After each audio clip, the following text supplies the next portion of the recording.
저 영상 중에 네. 한국 가면 잘할 거야 편에 올라온 댓글입니다. 저희 업체 사장이 맞선 장소에서 결혼하겠다 한 이후 이런 말을 했습니다. 이런 말은 한국 가면 잘할 거야.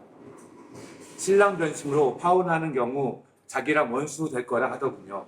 파혼에 신중하라는 속뜻은 알겠지만 여성과 1시간 대화 후 결혼인데 이게 서로 합의 안 될 수 있는 거 아닌가요? 이거 남자 입장에서 엄청난 스트레스입니다. 여자가 문신 개수를 속였는데도 지우면 된다. 결국 위약금 물고 파혼했지만 사장 입에서 저렇게 말하는데 제가 어떻게 대화를 편하게 할 수 있었을까요? 자, 여러 가지 그는 문제있네요. 업체가 진짜 문제 있는 업체입니다. 자, 신랑분들이 정확하게 아셔야 돼요. 여기서 신부를 이제 현지 마선에서 봤던 어떤 간에 한국에서 뭐 영상으로 만났던 실질적으로 영상으로 봐도 그렇고 현지에 와서 최종적으로 결정을 하는데 그 신부와 최소한 2, 3일 정도는 예? 같이 대화도 해보고 해야 돼요. 네. 어떻게 보면 2, 3일도 부족할 수 있죠. 부족하죠. 그 대신에 업체에서는 그 부족하기 때문에 업체하고 이야기를 해야 될 게 있어요. 전통 혼례 하기 전까지 저는 연애기간으로 하겠습니다. 약혼을 하도 저희 업체의 그 기준이 그렇습니다. 약혼을 하더라도 전통 혼례 하기 전까지는 무조건 연애기간입니다. 그럼 연애기간이라고 하는 건 뭐예요? 그냥 신랑이 수도하면 신부가 조금이라도 문제가 있던 단순 변심을 해도 괜찮아요. 파혼할 수가 있어요. 근데 신부한테도 저희들 똑같습니다. 신부한테도 니네들이 신랑을 별로 좋아하지 않는 것 같아도 신랑이 파혼할 수도 있고 회사에서도 결혼을 멈출 거다. 그게 연애기간. 자, 단순하게 소개받고 두 사람이서 연애만 한다고 해서 연애기간이냐? 그거는 연애가 아니고 그냥 어떻게 보면은 친구, 여친으로 지내는 거고요. 약혼하고, 약혼이라는 걸 결혼을 약속하는 거예요. 그걸 신랑분들이 자꾸 착각하는 게 있어요. 약혼을 자꾸 결혼식 하거든요. 약혼은 결혼을 약속하는 거예요. 그러면 요즘은 다 전통 혼례 하잖아요. 전통 혼례가 결혼식이라고 생각하세요. 그러면 약혼하고, 결혼을 약속을 하고 신부하고 같이 지내고 연애기간처럼 생활을 하다가 신부가 문제가 있으면 과감하게 수도봐라. 근데 그걸 업체에서 위약금을 왜 줍니까? 업체에다가. 자, 내가 다시 새로운 여자하고 맞선을 보고 새로 진행하겠으면 제 결혼에 어느 정도 비용은 발생을 할 수가 있어요. 그것도 터무니없이 막 새로 다 내라 이렇게 하는 것도 문제가 있죠. 저희 회사는 처음에 신랑 상담할 때부터 우리는 신혼여행 기간에서도 파혼을 하더라도 다시 진행하면 신랑이 이 정도는 부담합니다. 그 다음에 이 전통 혼례 하기 전까지 연애 기간 중에 파혼하면 재결혼은 또 이렇게 진행합니다라고 처음부터 설명 다 해줘요. 제가 다 볼펜을 적어줘요. 그 다음에 실제 결혼을 하게 되면 성혼 신부를 결정하고 약혼식을 하면은 성혼 특약서라고 적어요. 거기에 요렇게 언제 재결혼할 때 어떻게 해야 쭉 다 적습니다. 그럼 신랑분이 거기에 위자료 단순 변심일 때 줄 수도 있다예요. 줄 수도 있다는 건 안 줘도 돼. 신랑이 미안하면 주는 거예요. 그거는 신랑분이 진짜 내가 단순 변심이다. 안 미안한 사람 어디 있겠어요? 그 미안한 정도를 갖고 자 여기서 반드시 신랑분들이 하나 아셔야 될 거예요. 위자료는 절대 업체에 주면 안 됩니다. 신부한테 바로 줘요. 직접. 그래서 저희들은 신부한테 어떻게 주냐. 신부 용돈 주는 통장에 꼽아줘서 신부가 직접 찾아갑니다. 신랑하고 둘이서만 하는 거죠. 계좌잖아요. 저희한테 안 받아요. 그게 맞죠.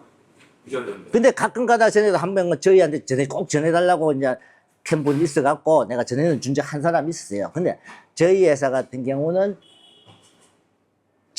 재결혼 진행을 했을 때 보통 위자료가 얼마냐? 뭐, 한 100만 원에서 많으면은 400만 원. 근데 금액이 높은 건 어떤 사람들이냐면 전통혼례를 하고 난 신랑들일 때, 그러면 신부는 이혼녀가 되잖아요. 그때는 300, 400만 원 정도, 200만 원도 준 적이 있고 300만 원도 준 적이 있고 400만 원도 준 적이 있어요. 전통혼례를 하고 베트남 혼인신고 됐을 때. 근데 대부분이 베트남 혼인신고 하기 이전에 있잖아요. 깨지는 거는 단순 변심이 잘 없습니다. 문제가 발견된 거예요. 대부분이 신부의 문제가 발견된 거다. 근데 여기서 한 가지요. 신부는 문제가 없는데 신랑이 봤을 때 문제가 되는 경우도 있어요. 그러겠죠. 네. 근데 그걸 그러면 신부는 문제 없는데 왜 당신이 그러냐고 그걸 업체에서 따질 수도 없어요. 왜? 그거는 신랑 생각이잖아요. 저는 신랑 생각을 존중해 줍니다. 내가 봤을 때 신부 문제가 없는데 신랑이 문제를 트집을 잡을 수 있어요. 근데 그래도 신랑 알겠습니다. 그러면 여기서 파혼하십시오. 그거예요. 그러면 이 파혼 결정을 누가 하느냐? 업체에서 맡기지 말라는 거 신랑 본인이 하라는 거예요. 하고 내가 신부한테 미안하면 내가 위자료 주고 안 주고 내가 판단해요. 회사는 위약금이고 뭐고 그거 없어요. 위약금을 요구하는 업체가 있는 것 같아요. 그러니까 이분도 줬다고 하는데 위약금. 요구하면 저는 전 신랑이 바보라고 생각합니다. 그 소송을 하든 법적으로 하든 위약금을 줄 필요가 없는 거예요. 위약금은. 왜? 업체하고 나하고는요, 자, 예를 들어서 이런 게 있을 수 있겠죠. 뭐, 그때까지 잔금을 좀 덜 냈어. 그럼 잔금을 내라고 막 해서 그거는 줘야 될 상황이 될 겁니다. 근데 업체하고 나하고는, 자, 우리나라 계약서에 보면요, 신랑 A와 B와 금액에 대한 계약이에요. 금액을 완불을 하고 했잖아요. 그러면 그 회사에서는 신랑한테 어떤 것도 요구할 수가 없습니다. 더 이상 요구할 수 없다. 파혼을 하고 안 하고는 신랑하고 신부하고의 관계예요. 그러면 이제 그럼 업체는 아무 관계 없냐? 이 업체에서 재결혼을 할 것 같으면은 연관이 되겠죠. 근데 저희 회사에 신랑분들 중에 타 업체에서 결혼하다가 타 브로커한테 진행을 하다가 문제가 터져서 스톱하고 그냥 끝내고 저한테 온 사람들도 많아요. 그거는 그냥 거기서 끝내버린 거죠. 근데 다시 그 회사에 이제 결혼을 하려고, 다시 재결혼을 하려고 한다면은 업체 사장이 위약금을 줄 수가 없죠. 업체 사장한테 줄 필요가 없는 거예요. 신부한테 신랑이 미안한 정도에 따라서 위자료를 줄 필요성은 있을 수도 있고 없을 수도 있다. 그건 신랑이 판단해요. 근데 이제 베트남 혼인신고를 했잖아요. 그러면은 신부는 이혼을 해야 되잖아. 그러면 다음은 여기서 베트남에서도 신부가 이혼을 하려고 그러면은 뭐 개인이 쫓아다니고 하기가 쉽진 않잖아요. 그러면 뭐 서류 한 사람한테 맡긴다, 변호사한테 맡기면은 다음은 돈이 좀 들어갑니다. 그 정도는 미안하면 주라 이 말이에요. 근데 이 사람이 아무 잘못 없는데 신랑이 혼자 그냥 단순하게 이혼한다? 저는 그 경우는요, 전체적인 거에 10%밖에 안 된다고, 10%도 안 된다고 봅니다. 나머지 90%는 신부가 뭐가 문제가 있기 때문에. 신랑이 봤을 때 신부가 문제가 있는 거예요. 그거는 누가 판단합니까? 옆에서 제3자가 판단하면 안 돼요. 왜? 두 사람의 사이인데, 두 사람의 사이를 왜 3자가 판단해요? 자기한테 잘못하고 하는 거, 자기한테 관계에서, 그 관계는 신랑 스스로가 판단해야 되는 거죠. 그래서 위약금은 저는 전혀 줄 필요가 없다. 근데 이분 댓글 보면 전반적으로 업체 사장한테 많이 끌려가다 보니까 편하게 대화를 못한 것 같아요. 그렇죠. 이제 약간 윽박지는. 어떤 업체들이 그런 게 있어요. 맞선 보고 신부를 선택할 때도 업체 사장이 해라, 하라. 그래서 하는 경우가 있죠. 자기 결혼인데. 본인 결혼 본인이 선택해야죠. 업체 사장님 말은 참고로 해서 들어야죠. 내가 결정하는데 참고 사항으로 해야 되죠. 그걸 업체 사장이 하라. 그는 본인 결혼을 왜 옆에서 그 사람들이 저 신부 참 착해 보인다 정도, 괜찮아 보인다 정도는 조언은 해줄 수 있잖아요. 신랑이 그래 끌려가면 안 되죠. 근데 이제 일부 업체 사장들이 그렇게 좀 윽박지르는 사장님들이 있죠. 첫 부분에 보면 1시간 대화하고 바로 결혼이라고 적어놨잖아요. 아, 저는요, 최소한 맞서는요, 그날 하루 종일 봐야 돼요. 하루 종일. 계속 둘이 대화한다고 해서 이게 나중에 뭐 뭔 말을 물어야 될지 모르고 좀 대화 좀 했다가 쉬었다가 대화 좀 했다가 쉬었다가 하루 종일 와서 아, 그 차 신부 괜찮다. 그러면은 안전한 결정이 아니고요. 자, 가결정 해놓고 그러면 이 신부 건강검진도 받아보고 이것저것 다 체크해보고 그리고 최소 그 다음날 아니면 그 이틀 후 그렇게 해서 결혼을 결정을 해야 돼.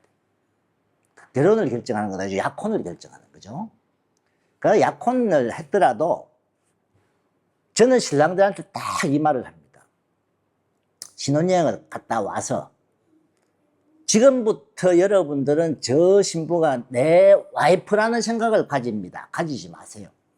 내 와이프라는 생각을 가지면 안 됩니다. 한 여성을 이제 소개받았어요. 이 여성을 지금부터 내가 나를 마음에 들도록 나를 사랑하도록 만들어서 나중에 결혼을 꼬링할 수 있도록 지금부터 만들어야 된다. 이제 한 여성을 소개받으면 어떻게? 우리나라에서 만약에 한 여자 소개받았어요. 그 여자한테 마음 먹어들려고 얼마나 갑니까? 심지어 뭐 요즘은 어쩌면 옛날에는 막 꽃 사들고 여자 집 앞에 기다리고 회사 퇴근하면 그 앞에 기다렸다가 주말에 스케줄 짜야죠. 예. 뭐 할지.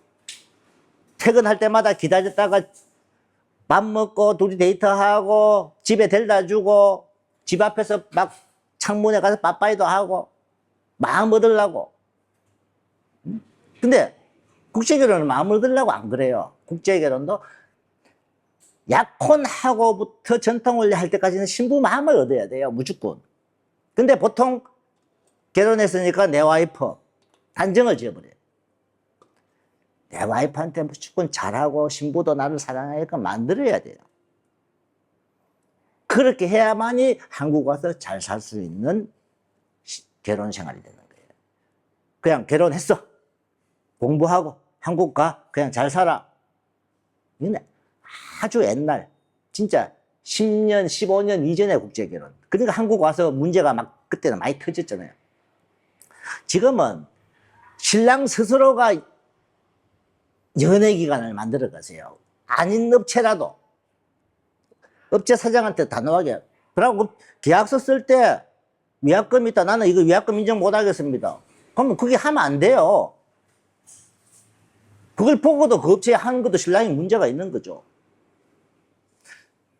우리나라 공정거래위원회 표준 약관 계약서 딱 그것만 쓰든가. 거기는 위약금 그런 게 없어요. 그러고 내가 재결혼할 때는 처음부터 재결혼을 이렇게 할 때는 얼마 정도 듭니까? 얼마 정도 미리 다 받으세요. 처음부터. 우리 상담할 때 다 해줘요. 우리 회사는 이럴 때 재결혼하면 얼마 들고 얼마 들고 얼마 듭니다. 그러고 나서 저희 회사에 할지 안 할지 판단하십시오라고. 그러니까 신랑분이 위약금 신부한테 위자료는 신랑분 마음에 내키는 대로. 신부가 문제가 있으면 내가 기분 나빠서 왜 줘요? 안 주겠죠, 당연히. 신부는 진짜 문제가 없어. 그럼 내 양심상 좀 주의해야 안 되겠습니까? 근데 좀 이번에 사실 저희 회사에요. 기이한 게 하나 나왔습니다. 제가 지금 이걸 어떻게 해야 되나 지금 망설이고 있는데 사실 이 전통혼례를 했는데 신랑 단순 변심이에요. 신랑이 신부한테 위자료를 주겠다고 했는데 얼마 주겠다고 지금 말을 했는 줄 알아요? 사실 우리 PD님 얼마라고 생각하십니까? 뭐 한 4, 500? 베트남 돈으로 3억 동 준다고 이야기했답니다. 아이고, 그럼 한국 돈 얼마예요? 1,600만 원, 1,500만 원. 1,600만 원 정도 되죠. 왜? 결혼 혼인신고를 했고 전통혼례도 했으니까 신부한테 그만큼은 주의해야 안 되겠습니다 하고 신랑이 나한테 말하기 전에 신부한테 먼저 말을 했대요. 아이고, 저래네. 신부한테 말을 했대요. 그래서 내가 그냥 무슨 말 못 하잖아요. 근데 이분은 그만큼 미안하기 때문에 그런 거예요. 신부한테. 진짜 미안하고. 본인 단순 맹심이라고 본인이 말했으니까. 그때는 이 신랑분처럼, 이 신랑처럼 많이 주라는 거 아니에요. 그건 진짜 나도 놀래던 게. 한 300을 주든, 200을 주든, 뭐 100을 주든, 많이 주면은 많이 주면은 저는 400 이내라고 생각합니다. 한 3, 400 이내. 적당한 거는요, 사실 한 200, 300선입니다. 단순 벤심일 때는. 근데 뭐 10,000불, 8,000불 업체에 주는 거는요, 전부 업체 사장 호주머니로 다 들어갑니다. 그거 마시면 됩니다.